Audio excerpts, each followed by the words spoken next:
nesse equilíbrio, nessa tentativa de ajuste do pH, o que a gente viu na aula anterior aqui, a regulação desse equilíbrio ele vai ser feito por três sistemas, o sistema tampão, que vocês viram lá, detalhes pequenos de nós dois, atrelados ali ao sistema tampão, né? Vocês viram vários detalhes, são 4 formas de ajuste do tampão, e na sequência, de uma forma rápida também, o sistema respiratório ou o sistema renal, que vai ter um ajuste um pouco mais lento. Então lembrar que a gente tem essas 3 formas de ajuste, né, do pH sanguíneo, atrelado, né, às variações para acidez ou para alcalose, ok? Então, só para a gente relembrar aí os detalhes. E aí, pensando em distúrbios, nós temos 3 classificações de distúrbios, né? O distúrbio simples, o distúrbio duplo e o distúrbio triplo. Esses 3 distúrbios aqui, a gente classifica, né, porque vocês vão começar a perceber, né, o distúrbio simples é aquele que a gente tem lá descrito, uma acidose metabólica, né, ponto, acidose metabólica, distúrbio simples. Olhei lá o pH, mantém ele abaixo da faixa de normalidade, então está lá abaixo de 7,35, com bicarbonato, né, abaixo do seu valor de normalidade, então pouca base, pH desviado para a esquerda, ou seja, abaixo de 7,35, indicando ali uma acidose metabólica. O mesmo, a gente segue na mesma análise, uma alcalose metabólica, um distúrbio simples, ponto. Acidose respiratória, distúrbio simples, ponto.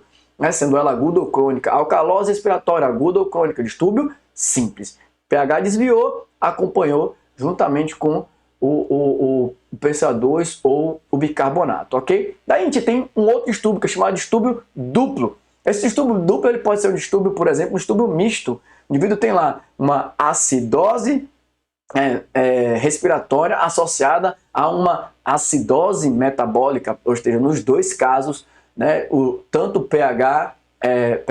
PCO2 quanto o bicarbonato está acompanhando o desvio do pH. Ou a faixa da alcalose, a mesma coisa, você tem lá uma alcalose metabólica e uma alcalose respiratória. Então, distúrbio misto, os 2 estão acompanhando, né, a alteração de pH. Pode encontrar também no distúrbio misto, por exemplo, uma acidose metabólica com uma alcalose respiratória. Isso pode estar acontecendo ali. É um distúrbio duplo. Eu tenho tanto uma acidemia associada ali a um distúrbio metabólico, quanto uma alcalemia associada ali a um distúrbio respiratório. O mesmo serve para a alcalose metabólica com uma acidose respiratória. Então isso é caracterizado como distúrbio duplo. E o que seria então o terceiro tipo, que é o triplo, né? É a acidose, por exemplo, mista. Eu tenho lá, por exemplo, uma alteração de bicarbonato e CO2, né? Tendenciando ali uma acidose mista, e esse indivíduo apresenta ali uma alcalose metabólica associada, ou uma alcalose mista associado a uma acidose metabólica. Esses são distúrbios mais difíceis de a gente encontrar e vocês vão precisar fazer uma análise que vai além do bicarbonato e do PCO2. Então, a gente vai ter que olhar, por exemplo, alterações de cloro, né, hipercloremia ou normo, enfim, vai ter que analisar, né, alterações de cetoacidose diabética, enfim. Algumas questões que a gente vai começar a analisar quando eu falar um pouquinho de Anion Gap para vocês, que são os tipos de avaliação do ponto de vista metabólico, principalmente os distúrbios de acidose, ok? Então os 3 tipos, o mais comum que a gente encontra são os distúrbios simples e os distúrbios duplos.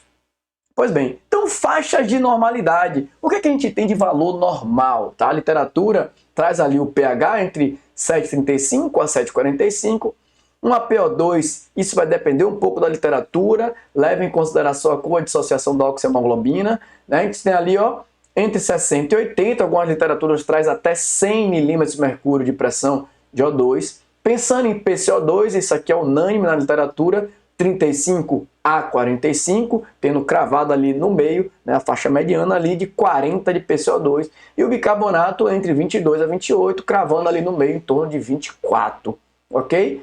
O Base Excess, isso também tem uma variação incrível aí na literatura, né, de menos 3,5 a mais 4,5, que seria ali o excesso de base, né, demonstrando ali um distúrbio de uma forma mais precoce. A gente consegue analisar que está perdendo muita base ou está aumentando a quantidade de base dentro do sistema, ainda que a gente não tenha uns distúrbios bem instalados ali, nem de bicarbonato, nem de PCO2, e nem que tenha uma variação tão grave ainda de pH, ok? E por fim, a saturação de oxigênio, a saturação ali que a gente tem baseada na coleta, ou seja, naquela amostra de sangue, ou seja, é um valor direto do conteúdo sanguíneo, diferente do que a gente tem, por exemplo, com a oximetria de pulso, que é o que a gente tem baseado de forma indireta, né? A gente vai ter até uma aula bônus aí sobre isso, sobre oximetria de pulso e capnografia. Pois bem, então os distúrbios, como eu falei previamente para vocês, a gente tem ali a acidose respiratória, acidose metabólica, alcalose respiratória e alcalose metabólica, e aqui a gente tem as variações tanto de pH quanto distúrbio, né, relacionado à alteração. Então, por exemplo, pH de 7,35, se for uma acidose respiratória, obrigatoriamente o PCO2 tem que estar acima de 45. Acidose metabólica, pH menor que 7,35 e obrigatoriamente precisa ter um bicarbonato abaixo de 22. Alcalose respiratória, um pH acima de 7,45 e obrigatoriamente um PCO2 abaixo de 35. E já na alcalose metabólica, um pH acima de 7,45 com um bicarbonato acima, de forma obrigatória, de 28, ok? Então esses são os valores aqui, os distúrbios simples, né, a forma mais simples de analisar, e as faixas de normalidade que eu vou trazer algumas vezes aqui para vocês estarem analisando, e a gente vai firmar, né, e pegar ali cada vez mais pesado quando eu entrar na parte de prática, baseada ali em cada alteração, pegando os exemplos do dia a dia. Pois bem, então se a gente fosse analisar um método super prático e rápido de uma avaliação de hemoglosometria, o primeiro ponto que a gente deve saber é avaliar através do método, né, através da fórmula lá de Henderson-Hasselbalch, se aquele pH ele é real. Tá? Esse é o primeiro ponto, vocês viram isso na aula anterior, né? Existe uma calculadora lá que dá pra gente fazer isso, ou realmente chegar lá e calcular, super simples aqui, pega o pK que é de 6,10, ele é fixo, o log é o log de 10, então você vai calcular isso aqui, jogar no log de 10 e vai achar lá o pH e encontrar para ver se está a solução tampão, ou seja, o sistema tampão conseguiu corrigir aquele pH dentro daqueles valores que você tem de bicarbonato de PCO2. Então o primeiro ponto a fazer isso, tá certo, pessoal? Para vocês analisarem se o que está ocorrendo ali é real, ok? Por quê? Por que real, professor? Porque pode ser diferente do que isso, pode ocorrer uma diferença, gente. Fique atento, porque assim, a coleta de sangue, ela é feita, né, na unidade que o paciente estiver, e aquele sangue ele é encaminhado para um determinado setor, para depois assim ser inserido lá no hemogasômetro. Então pode ocorrer alterações de temperatura, né, coagulabilidade, enfim, e isso pode vir, a alterar a condição daquele sangue e automaticamente alterar ali os valores de normalidade. Depois disso, o que a gente deve fazer? Buscar qual é o distúrbio primário. Qual é o distúrbio primário? Pensando aqui em distúrbio primário, então a primeira coisa que eu preciso olhar. Então o distúrbio primário eu vou olhar pH. Olhei o pH. pH está de quanto, pessoal? Então eu cheguei aqui no meu exemplo, pH de 7,25. Opa! Valor de normalidade qual é, professor? Vamos aqui. O valor de normalidade é de 7,35 a 7,45. Então se ele está de 7,25, ele está ácido. Então ele está abaixo do valor de normalidade. Ok. Acidose ou alcalose? Acidose. Ponto. Fechou. Beleza. Próximo passo. O que é que eu devo olhar? Vamos fechar o distúrbio primário vendo quem acompanha o distúrbio do pH. Ou seja, a alteração de pH está sendo acompanhada por quem? Pelo PCO2 ou pelo bicarbonato? É isso que vai definir o distúrbio primário. Então eu olhei aqui, ó, PCO2 está baixo. Espera aí, professor. Se o PCO2 está abaixo de 35, então ele tem uma alcalose respiratória.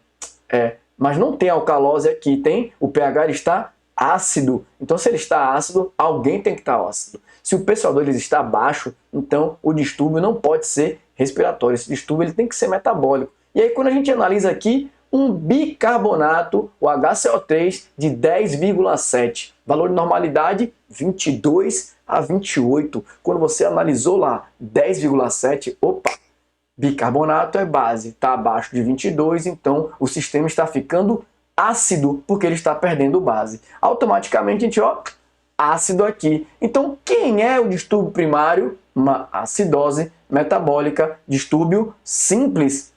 Não. É um distúrbio duplo. Você encontra o distúrbio primário, mas o distúrbio aqui no caso ele é duplo. Por que ele é duplo? Porque a gente tem uma acidose metabólica com o PCO2 alcalino, ou seja, o PCO2 está em alcalose, distúrbio duplo. Lembrem disso que a gente viu na classificação anterior, ok?